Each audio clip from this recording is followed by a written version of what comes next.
I wanted to show you how to use H-channel during construction. I don't recommend H-channel for anything more than about 7 feet in terms of splices. But this is my splice I need to go ahead and use. H-channel is ideal for these kind of small splices.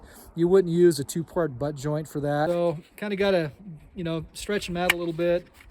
I have about a 3/4 inch gap there. You just push that in, and presto, you have a nice little seam there. I'm going to go ahead and put a couple screws in just to secure it.